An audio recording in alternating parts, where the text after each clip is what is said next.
Welcome into King Wales album review party. Today we were supposed to do an episode where we were talking about Drake's diss and then just go right into Take Care. But as it turns out, talking about Drake's diss took a long time. So now we're just talking about Take Care on this episode. So it's Yeah, nice. So sorry for everyone that tuned into the last one and thought we were going to talk about Take Care and we didn't end up doing it. But now we are. So now thank you we for being are. loyal listeners. Yeah. You didn't have to wait that long. So we're talking about Take Care, which obviously is an album by Drake, came out in 2012. Um, and for me personally, I feel like this is the album where Drake, I don't know if he discovered who he was, but this is where he presented who he was. Thank Me Later Mhm. was a good album for starting off and stuff. He has some really good lines on that one. I actually really like that album, but I feel Mhm. like Take Care embodies everything that is Drake. Like if someone was like, "Hey man, who's Drake?" I would be like, "Go listen to Take Care." Before any other album that he's ever done, any other project, anything, go listen to Take Care. Yeah. Yeah, I mean, for me, it is easily his best. Like, I think it's his best. I think he peaked here. I think this is also where he became who he is today. Like, this is the beginning of the Drake that we see today really cementing himself because he gets some powerful features on this album that Oh yeah, cement him as this kind of like this magnet for amazing guest list features on other talent. tracks. And I think it's something that even to today kind of defines him is like centered around having really strong feature lists. And boy does Take Care hit that with The Weekend, Rihanna, Kendrick Lamar, Lil Wayne, Andre 3000. And I feel like the best part is that this album got a lot of those, like the mix of features. Like, where's this line? Like Jay-Z, brags about all the people that he made stars a lot of times. He'll talk about, like, not only am I a star in my own right, but I've also turned other people into stars just by being around me, which is a Mhm. really powerful flex, because it's one thing for yourself to become a star, and for you be able to use your influence to turn someone else into a star is pretty crazy. Because there's a lot of people, like when this came out, nobody knew who The Weeknd was. Mhm. Like, that's not an exaggeration. Mhm. Nobody knew who he was. Mhm. He was on anybody's radar. Right. Um, and now he's the number one artist in the world. In the world. And again, it might just be for now, which I was still super surprised by. I did not expect him to be up that high. I thought it was kind of like I thought Taylor Swift had like a, stranglehold on it, but it's The Weeknd. And Right. the fact that, Drake is like I think number 4 or 5, but like The Weeknd can never really just like rest and be like, I'm the best artist in the world. Cause it's like everybody knows and he knows that he got there because of Drake. Kind of Right. like on a lesser extent, kind of like Chance and Childish Gambino. Like Childish Gambino is one of the people that helped put Chance on the map with all the features and stuff. And now Chance has way surpassed Gambino, Mhm. but a lot of chance of success, he's got to look back and be like, yeah, that's because of Gambino, because Gambino Mhm. put me on. He helped put him on. Drake put The Weeknd on. Yeah. Because House of Balloons either had like come out just then, if not after Take Care. And Trilogy as a whole didn't even come out till 2012. mhm. And yeah, because he had done some features. Let me try to see, because he just released. Oh, looks like he just released an album this year, but because his big album, Beauty Behind the Madness, came out in 2015. And that's the Mhm. album that got him started on his journey to the top. And 2012 had already been out for, I mean, Take Care had already been out for a couple years by then. Now, Right. did Take Care come out in 2011 or was it Ye 11.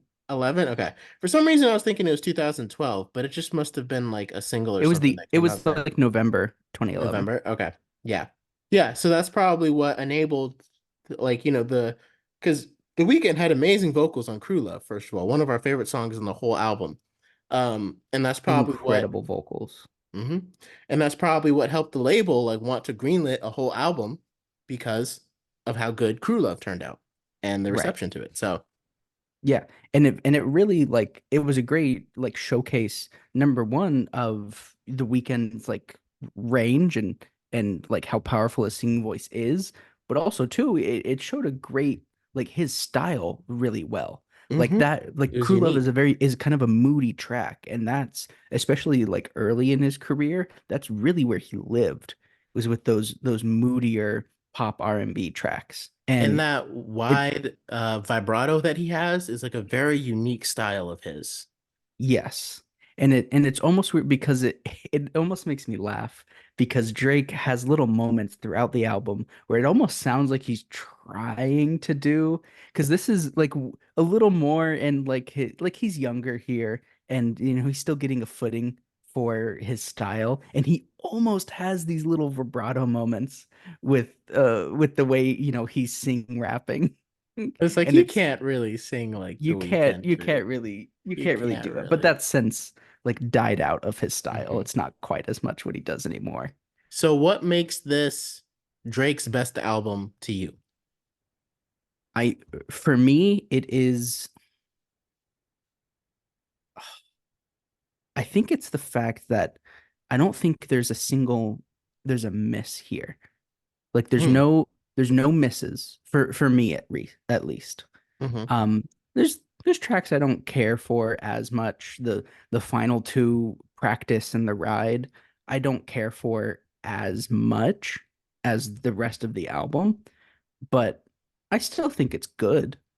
And I think as a whole, this is this is a really good showcase of the different strengths of Drake. Because I Hmm. think Drake, when he puts his mind to it, he can rap. I think he's a good rapper when he really puts his mind to it. Not my favorite as just a straight rapper. Not I would say even the best as just a rapper, but he is very skilled and he's also a great singer when he puts his mind to it. And when he sings, I think he's got Hmm. a nice singing voice and he blends like melodic pop and R&B and rap into this album so well that it creates a style that's really only Drake's. Yeah. Like there's no other artist. I try to think of other artists who are kind of similar, and I think of maybe Childish Gambino more early on, like early on in his career, and then when he got his footing more with like stronger electronic influence, and then he delved really hard into the R&B side with Awaken My Hmm. Love.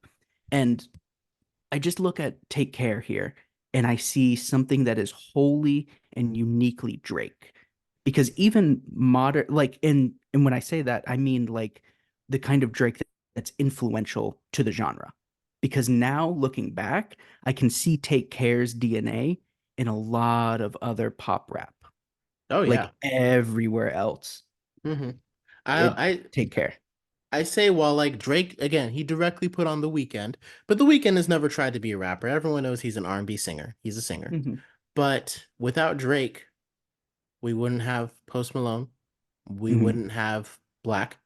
We wouldn't Hmm. have 21 Savage. I don't even think we would have Travis Scott. I don't even think we would have Future Hmm. because that melodic rap style, Drake started it. Like there's just no, and I feel like Take Care is the album where he feels because like a lot of people go back and forth. I feel like Drake probably wouldn't be where he was if he didn't have the singing aspect because that Yeah, just added another layer to him that allowed him to take over because people didn't know like what that was. And like right. people used to think that like T-Pain was a rapper, and T-Pain does rap. Like I can't say that. T-Pain raps a lot and he sings. Hmm. And like one can argue that he kind of got it started, but he never combined the two. He would always just sing drenched in autotune or Hmm. he would rap. There Hmm. was a very distinct difference. It was like he was turning into another character. It was I hate to like relate this to video games, but it was like one minute he was Shelled Zelda and the other minute he was Sheik. Like he was turning into like a different persona. Hmm. I know that was rough, but it's the only thing I could think of. Uh, but for Drake, again, it's not a different persona. It's all Drake. And I feel like Right. Take Care is the perfect album that embodies this because later on he did this album, Scorpion, and like half of it he's like rapping all hard and the other half he's just singing. And it's like, yeah, I because like some people are like, oh, Drake sings too much, and other people are like, oh, he raps too much. And it's like he's just an artist. Like he just has his own He- style that just yeah, depending on the song depends on what he's gonna do. And I right. think Gambino is a good illustration because his Camp album I think came out a little bit before Take Care, Hmm. and he was kind of doing that. And his if that album had been as popular as Take Care, Hmm. or maybe if like it had come out before Drake's Thank Me Later, because Drake was starting to do it a little bit on Thank Me Later, but Take Care's really, Sure, really took it to another level. sure. That's where it Um, became like a finalized thing. yeah. And maybe if Childish Gambino's name, like, I mean, I love his name and I love Childish Gambino, but like that's not really like a chart topping name, if that makes sense. Like Drake just like rolls off the tongue so easily. Sometimes it's just about the name. Like, you know what I mean? I don't know. I Here's what I was think saying. having The It, Weeknd and Rihanna on your album yeah, that will do that too. help a Oh, little bit. what I will say is Childish Gambino's name doesn't seem like it's one that's concerned about being at the top of the charts. It's concerned more about being an artist. I feel like Drake, because Drake isn't even his name. Like, his name is Aubrey Graham. I feel Right. like Drake just like this very successful stage name, kind of name. And it just Hmm. because it's very simple, it's very easy, and like it completely embodies him. And that's Hmm. why I think this album works so like what's your favorite song on this album? Because for me, I have to say it's the title track, Take Care. Mm. Take Care is amazing. In fact, I love that that three hit of Crew Love, Take Care, and then Marvin's Room right Hmm. after. Very, very moody, very emotional. And I was gonna say another thing too of this era of Drake. This is more where he's way more in his feels here, and Hmm. he's always been an emotional rapper. He's always been in his field, but it felt so it feels very genuine here. And a lot of his later emotional rap feels like trying to capitalize on something he's known for. This is where he became known for it. And so because it's so fresh, it's so new, it feels way more artistically motivated. It feels a lot better. And listening to it, it's more genuine. Because emo is one of those things where it can kind of they can kind of get locked into a phase, and it can be hard to take seriously at times when looking back. And I think Take Care does a good job of being almost like this emo rap that still works, Hmm. like to this day. Hmm. Um, I do love like the feature of The Weeknd and Rihanna is great. Marvin's Room is beautiful. I remember I remember a quick anecdote to Take Care. That was one of like my first like breakups in high school. Take Care was the song that I listened to get me Yeah. through that breakup. And I remember this very specific moment of like 2 a.m. me being like an emo like teenager. Yeah. I went on like a midnight, like a late night run, and I was listening to that album and I was listening to Take Care. And like I had this moment, like I was under like a street, like it was so like, It was surreal. Yeah. yeah, I was under a street Hmm. lamp and I was listening to Take Care and I was like, yeah, I like get it it. gets it. Yeah, it Hmm. was like, it was for me, perfect time and place. I've been great since, To but me, great song. and like I always talk about different rappers and how they have different strengths and things. Like, Mhm. Drake is the most commercially successful rapper right now. But again, Drake wouldn't even be here if it wasn't for Jay-Z. And I think Mhm. Jay-Z is obviously the rapper with the most success ever, right? Mhm. To me personally, I think Lupe Fiasco is the best rapper lyrically. Mhm. Entendres, triple entendres, all that kind of stuff. Lupe has, to me, the crown on that. When it comes to technical flow ability, I think that's Eminem, hands down. Eminem, he can do things to make raps that other people physically cannot do. They just cannot do it. And Eminem can do it. Mhm. And so it's like where Drake fits in to me, I've never, I think Drake is the most genuine and the best rapper to ever talk about relationships, and love. I think as far as any other rapper that I've heard, including Lupe, including Jay-Z, because a lot of Jay-Z's love songs, they're very like kind of surface, like I love you, boo. You know what I mean? Like it's not Mm-hmm. Drake, like he gets into the deep human emotions and the complexities of a relationship. And I think that's why, like, a lot of people have knocked him in the past because of this, because they think that makes him soft. But that's one of the fundamental experiences of the human experience is, relationships. Like, we all have some kind of relationship with somebody. And I Mm-hmm. think Drake, um, embody like, and again, it's so genuine, and it's so like I've never connected on an emotional rapper. I've never connected on an emotional level with another rapper besides Drake, like on the Mm-hmm. same level as Drake. Mm-hmm. And I think that's very powerful. And I think Mm-hmm. that's what Take Care kind of embodies. And I think that's brilliant because I mean, like rappers get sad too. Like that's Mm-hmm. how I feel. It's like, like not every rapper is like hard and like, oh Right. yeah, like, like Jay-Z first did his like introspective emotional stuff in like 2017 with 444. Like, Mm-hmm. way after Drake, like rappers really didn't um get in touch with their emotions very often. And again, because like the knock on that was like, oh, that makes you soft and weak. Mm-hmm. But when I listen to this album, I don't feel weak. I don't feel soft. I don't feel like Drake is soft. I don't feel like Drake is weak. I just feel like this is an album I totally relate to. I get this feeling because like we were in the same class, dealing with high school loves and relationships and stuff and trying to figure ourselves out. And like, Mm-hmm. sometimes to hear what you're going through can make a huge difference on whether you get through it or not. Yeah, absolutely. And I think over the time, it has since fallen short just because through his later music, it doesn't seem like he's shown that growth to be like it's sticking. Hmm. Like I think that's like a greater critique of Drake for me is that sometimes the emotional depth part feels shallow because he doesn't seem like just straight from his music, he doesn't seem to be growing if he keeps talking about the exact same situations. Like he's not learning from it. But in this moment, time capsule it in 2011, I think it's really They strong take and care. it Yeah. is way more influential. And I think it's something that I'm glad was influential Hmm. because some like talking being so expressive about, heartbreak shouldn't be something that makes you soft. Yeah. That shouldn't be a category of, how hard you are.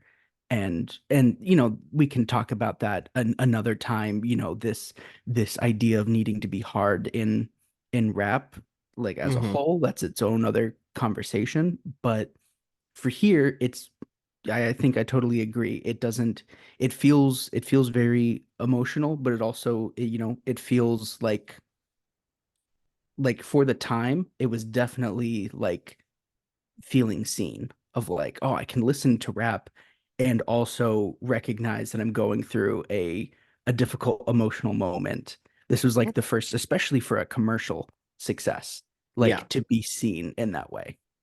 And I think it's very interesting that you say that to like where it seems like Drake's later projects seems like he didn't like all the things that he set up and take care, the things that he's Yeah. going through emotions, how it Yeah. feels like he didn't really learn from them and grow from them.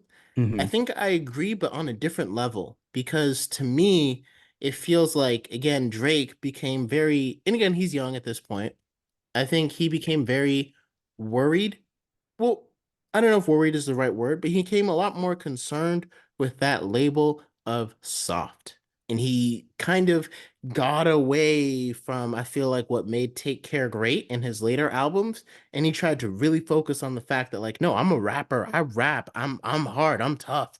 And it's Hmm. like he didn't really, I don't think he needed to. Like, I think if he had released five Take Cares back to back to back, Yeah. I think they would have all been great. And I think he still would have been at the same level of success he was. Um, but I think he's probably still would have been fighting the soft label the entire time. But you get to now, no one calls Post Malone soft. Hmm. And Drake started this, but Post Malone has never had to deal with that. And he Right. just talks about whatever. And it's so funny because people like say Post Malone is like a rapper. I've literally never heard him rap. Like he's a singer. He's a He's a singer. singer. He's a singer. He's literally Drake if you just take away the The rapping part, rapping. which Yeah. makes him a singer. Singer. And so, and to me, and I think the difference is between like, because like there's, what's considered hard, what's considered soft, and what's considered cheesy. And to me, I think people associate like they'll associate being emotional and stuff with being soft and being cheesy, but that's not really what cheesy is. Like cheesy is just being unauthentic. It's being not genuine. It's being Hmm. oh, there's a perfect word that I just can't think of it right now. Um but basically it's being generic, right? Hmm. And that's not what Jake is on this. And that's what makes Right. his rapping about love and emotions and relationships, that's what makes it stand out from so many other rappers because there's a lot of rappers when they talk about love, they're not really, they just kind of do the generic, I love you, we make a great pair. Even Lupe Fiasco is a victim of it. You just kind of talk about surface. You don't get deep beneath it. And Hmm. Drake is able to do that. And to me, that doesn't make him cheesy, that makes him genuine because he's talking about what everybody feels. They just don't talk about it. And like you could argue, that's Yes. probably why all their relationships don't work because they don't talk about it. While Drake does. And what's crazy to me while we're on that, you asked me before my favorite track, and this is a good moment to bring it up. It's Hmm. The Real Her with Yeah. Lil Wayne and Oof. Andre 3000. Mhm. Oh my God, I get excited every time I hear. I love that song so much.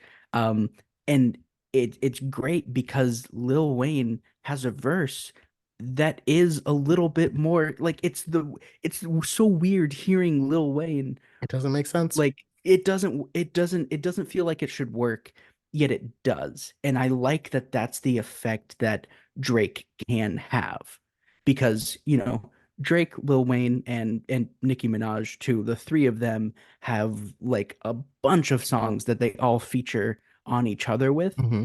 This is like my personal favorite of any of those like shared features because of all of them, I think Drake is influencing his style on Lil Wayne more than Nicki's ever influenced her style on the two of them, or Lil Oh Wayne has yeah. ever influenced his style on the others. Drake is influencing his style on Lil Wayne, and Lil Wayne gets a little introspective. I don't know how deep and personal it is for his own life, but the fact that he can spit Yeah. out a verse that is introspective like that is great. And then, of course, Andre 3000 is the perfect person to have on that because the dude is a wizard behind a Oh mic. yes. And Yes. especially for rapping so personably, like such a perfect pairing. And Uh, I wish we had a whole album of just Andre 3000 Drake rapping and like Entre this. 3000. Yeah. Have you ever heard this is kind of a little off the subject, but Chance the Rapper has this song with Lil Wayne. Lil Wayne has a song with Chance the Rapper. He was featured on it. It's called You Song. I Uh don't know if you ever heard it before. It's like, this is Maybe it not a love song. This is a you song. I mhm. just happen to love you. Does it sound Mhm. familiar? I'd A have little to bit? hear it. Okay. Because I feel like that's one of Lil Wayne's best verses ever because he's talking about like the way that he describes his relationship with this girl. It's so deep and introspective, and I feel like that's exactly like while Drake did rub off on Lil Wayne on this verse, I feel like in that song, like Lil Wayne was channeling his like inner Drake. Almost like Yeah. I feel like he wouldn't have come up with that verse if he didn't meet Drake and do a song with him. You could Mhm. tell that what he was talking about because his verse was better than Chance's on it. And we all know Chance has never been afraid to showcase his emotions. Mhm. But Lil Wayne, and some people say like that was Chance's influence on Lil Wayne, but I think I see more what you're saying. That verse was Drake's influence on Lil Wayne because Lil Wayne's Mhm. verse on that song is much more. So if you haven't heard it, for anyone listening, You Song, Chance the Rapper, and Lil Wayne, it's a fantastic song. It's a good But song. again, back to this one. This goes to one of the reasons why Andre 3000 is always going to be considered one of the best rappers up there, who's Yes. even though he's never done a solo rap album, even though He was, you know, one half of the duo Outcast, and for many songs that became really popular, you know, Big Boy was kind of like, you know, So Fresh, So Clean. Big Boy had the first two verses, and, you know, like, I'm not gonna say Andre was in the background, obviously, but it was definitely a partnership. It wasn't like one and so, but Andre 2000 is given all these flowers as one of the best rappers in the game because of Yes. verses like this. Yes. 100%. He he kills it. Um and in that way, it almost makes me feel bad because I definitely love that track for Andre 3000 on it more than Drake's verse or Lil Wayne's verse. But I think the combo just makes for a great track. I mean, Drake gets hype on this album as well. You know, Mm-hmm. we got Hypher, which is really good right after two tracks after The Real Her. Yep, good Really track for Lil good. Wayne to feature on. Yeah. Make Me Proud with Nicki Minaj. I really love one of the singles released ahead of time. It's a great track. Underground Kings. Oh my God. Mm-hmm. That's a dope one. That's a dope one. Yeah. Drake really knows how to, I don't know, like I just really feel this is the perfect blend of his of his different styles, and it's like you were saying, it doesn't feel generic, like it feels authentic. Um it feel like he was really cooking, Mm-hmm. and it goes to show it was influential. You know, and it took me years, like literally years, to realize that this was the album that started YOLO with the motto. Because Hmm. I had no idea for the longest time that Drake is like, he says you only live once, that's the motto, YOLO. I Hmm. didn't realize that that was him until he went on SNL and hosted and was like, guys, I am so sorry. I did not realize how annoying YOLO would become when Hmm. I did that. And like YOLO, like it was such a small part of the song. Like you kind of just Yeah. miss it if you don't see it. Right. And like it took over the country. Mm. Like there's not a single person who hasn't heard of YOLO. You cannot heard of Drake and you've still heard of YOLO. Right.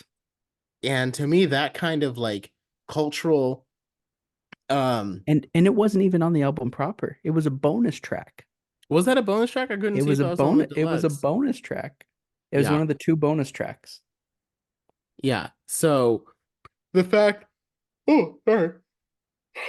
The fact that like to have that kind of cultural, I mean, Drake's demonstrating it now, but to have that kind of like cultural power and influence over like sayings and what of a country, you know, is it's insane. It's insane. It And I feel like this album is definitely evocative of everything that Drake, all of the power that Drake has amassed.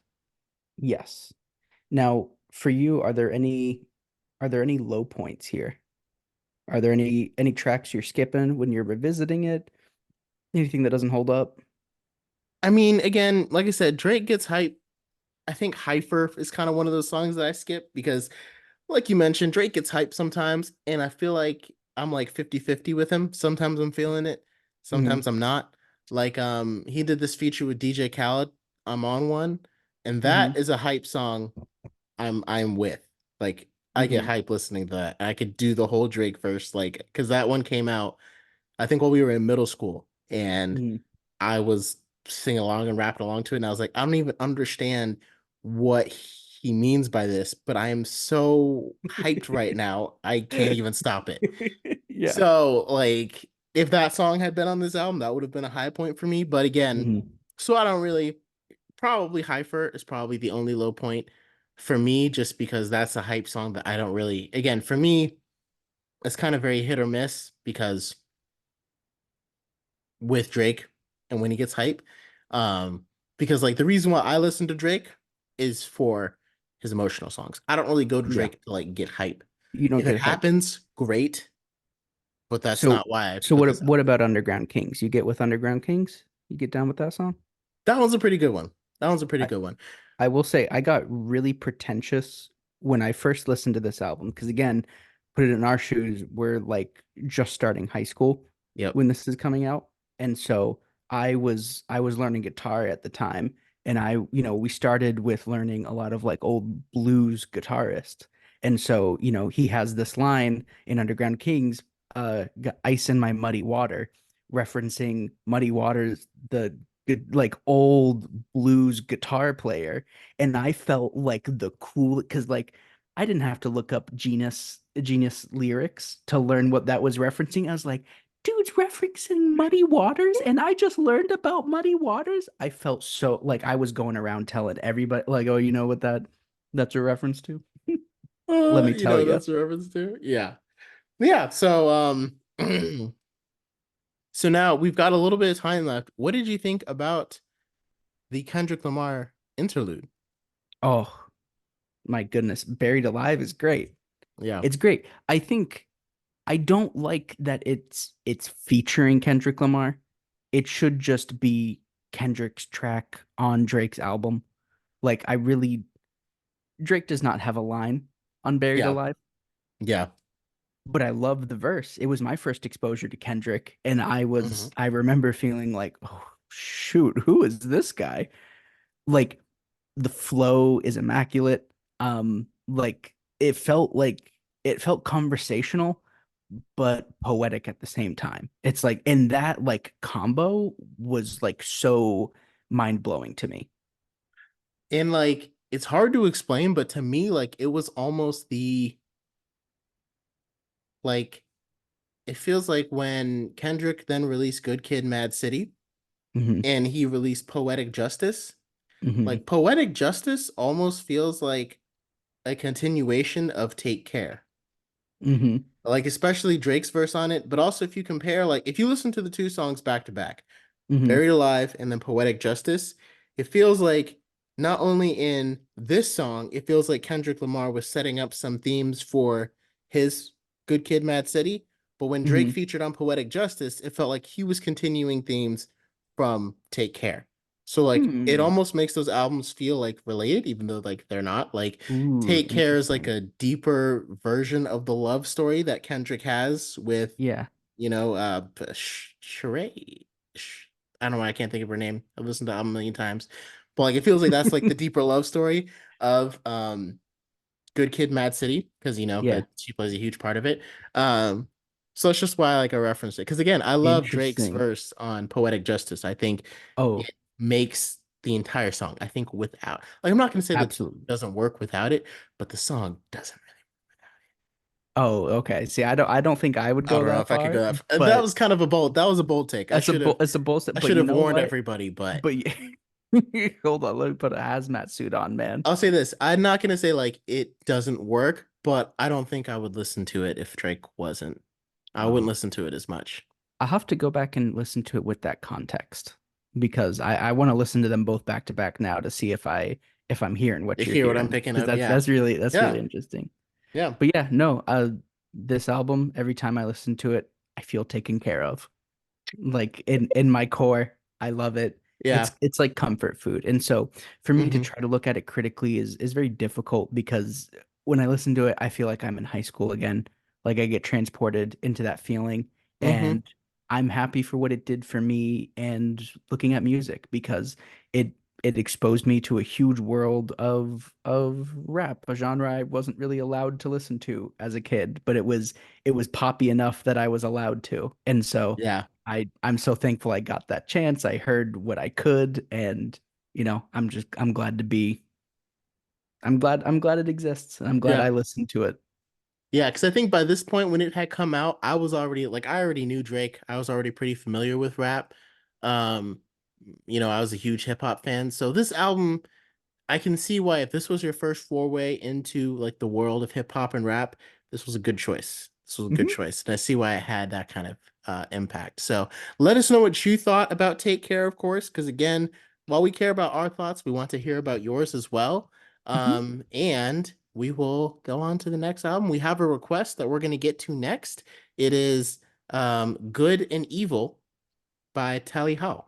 And that will be the next episode that we do. So make sure you guys tune in, hit that like and subscribe button, and we will see you next time. And until then, take care.